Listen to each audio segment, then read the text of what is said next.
Đây mọi người nhé, bắt đầu lấy thêm một tổ nữa. Tổ này rất chi là nhiều mật luôn.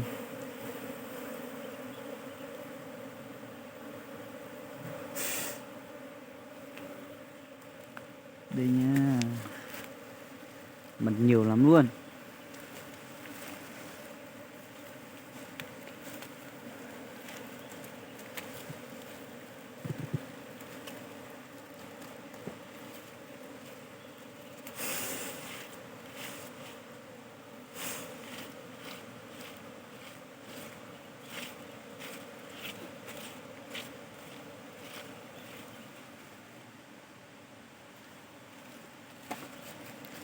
Ủa, thấy xúc có mùi rất lồ hồ.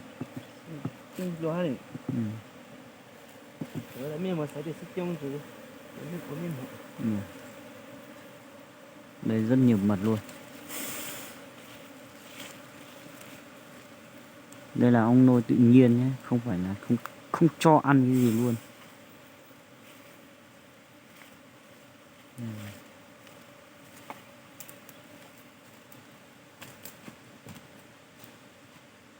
Đây.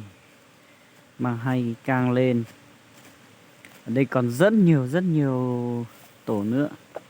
Thì trông này ra đằng kia còn rất nhiều tổ nhé. Mà mình bận việc cho mình chỉ quay xong mỗi tổ này thôi. Mình đi làm chút việc đã. Đây mọi người.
Sao thì chung mà mua nhiều chung tu hắc à hồ. Thì cái người mình cứ hát, để mình cứ hát đấy. Được.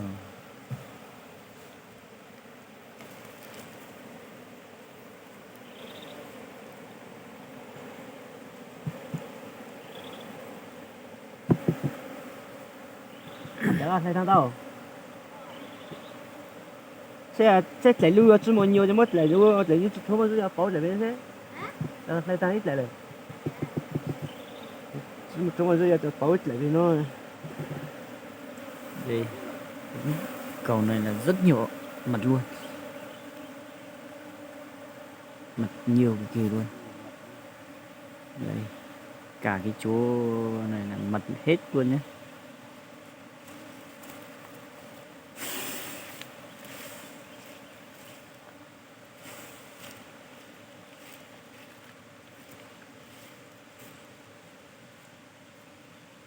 Phải giấu đi, không giấu đi là ong nó lại bay vào.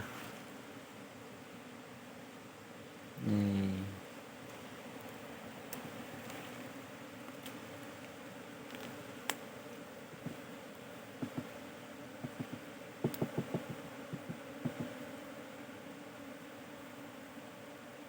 Lại cái. Thấy cái này tao rồi. Tao chỉ có chuẩn bị cho bảo để bên này.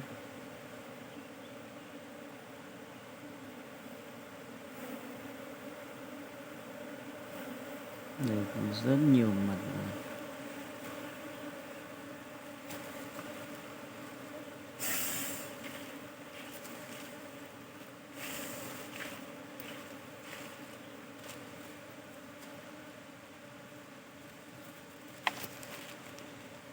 Chết lại con nó như con mô. Cái cái nó. có chít lại biết được. Tí một thế qua ta áp để là kia chút mùi tôi lấy mấy áp để lấy chạy rồi này. Ừ. Phải để lại một cầu để cho ong nó được ăn dự trữ. Chúng một để hậu chỉ để công là áp để một lô ha thôi áp để sao chút mùi à đây là đấy để cầm đúng này để nó một lô này Để có chế cho mú gì. để thì ít lấy hay là đây để kiểm tra để chung với sự nữa Ừ. áp để nó chung với sự Phải để lại một cầu cho ong. Chứ không là lấy hết của ong không còn cái gì ăn nữa.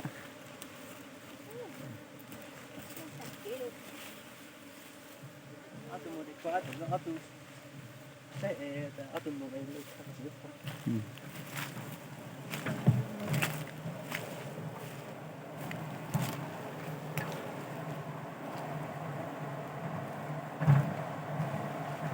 Đây phải lau sạch vệ sinh sạch sẽ rồi mới quay nhá. Cát.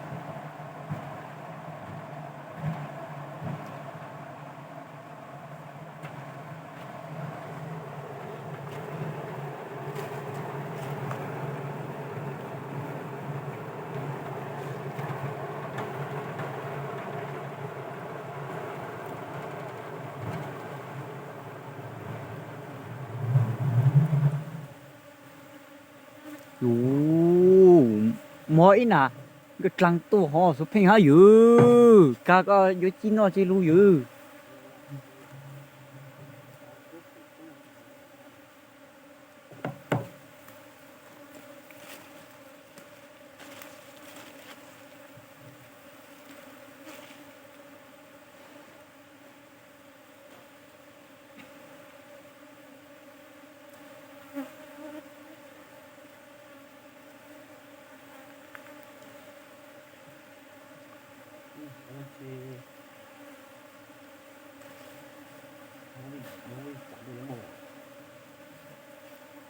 Biết sao chuẩn bị chẳng tu. đã từ một cái đã từ một cái mũi chạy luôn đến từ đến từ tóc thì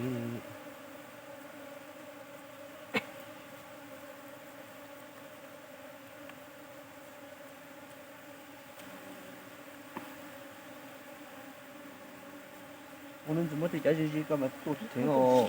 Giờ nhìn thấy tôi là tiểu ấy tôi quá nha giờ nó rất chữ như tôi nè.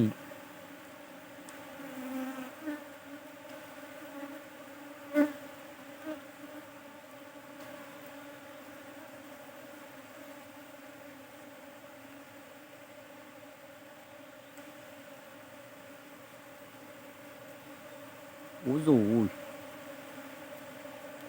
Bọn này nó nhảy hết vào đây rồi.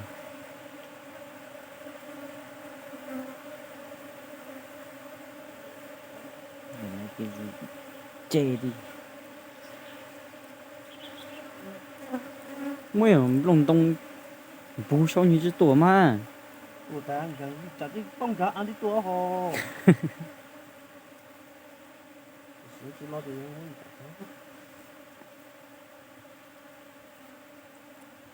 thì ô cái thì chắc chắn là chỉ là tiêu là cụ sẽ Giờ 那其实我这边还有那种以前就是你不搞你。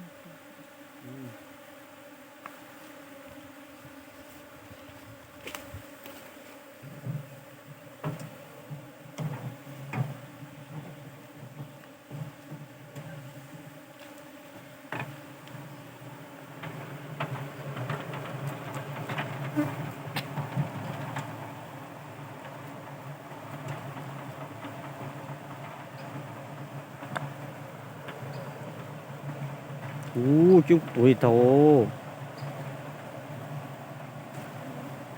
có gì đấy một chuyện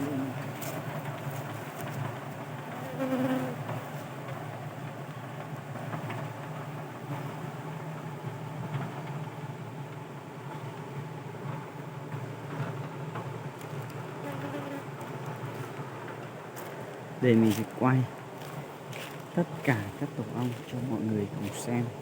Hôm nay sẽ đi quay xong tất cả những cái tổ này, một tổ, 2 tổ, 3 tổ, 4,